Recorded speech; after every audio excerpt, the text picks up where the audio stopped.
নেত্রকোনায় এক সপ্তাহ পর কমতে শুরু করেছে ঢলের পানি। বাড়ি ঘরে ফিরতে শুরু করেছে এতদিন পানিবন্দী হয়ে থাকা মানুষরা।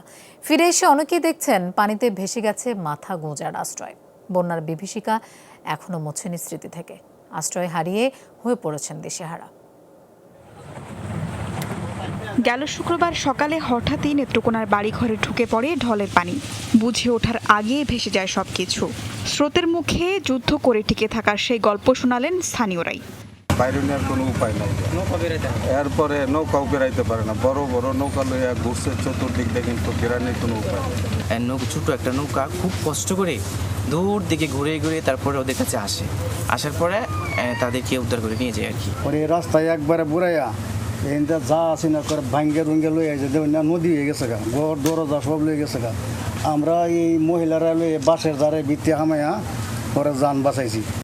৯ উপজেলার বিভিন্ন আশ্রয় কেন্দ্র থেকে এরই মাঝে বাড়ি ফিরেছে ৮৫,০০০ মানুষ। প্রবল স্রোতে অক্ষত নেই কোনো ঘরবাড়ি। আমার জীবনে 18 বছরের তিল করে গড়ানো সংসার সমস্তটাই শেষ হয়ে গেছে। এখন এরা সবাই বলতেছে এটা একটা বাড়ি ছিল না, একটা ফুলের বাগান ছিল। এত সুন্দর করে আমি সাজানো গোছানো করছিলাম বাড়িটারে।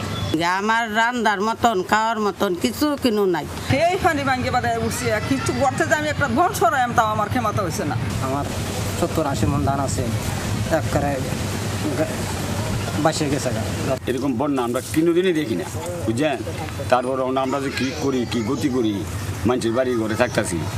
স্থানীয় প্রশাসন বলছে ক্ষতিগ্রস্ত ঘরবাড়ির তালিকা করে জানানো হবে ঊর্ধ্বতন কর্তৃপক্ষকে।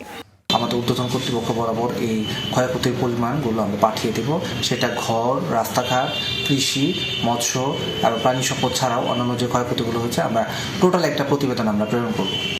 সরকারের পাশাপাশি এক প্রতিবেশীর দুর্দিনে অন্যকে এগিয়ে আসার আহ্বান জানান জেলা প্রশাসক। সরকার তো করবেই, সরকারের পাশাপাশি বেসরকারিভাবে যারা আছেন তাদেরও করতে হবে, ব্যক্তি পর্যায়ে করতে হবে। তাহলে সবাই মিলে যদি আমরা চেষ্টা করি, আপনি যদি আপনার প্রতিবেশীকে দেখেন তাহলে তো সে একটু রেস্কিউ হলো, সে একটু নিরাপদ হলো। উজানের ঢলে বিভিন্ন আশ্রয় কেন্দ্রে এখনও অবস্থান করছে জেলার প্রায় 24,500 মানুষ। সুমাইয়া আরফিন অর্নি, যমুনা নিউজ।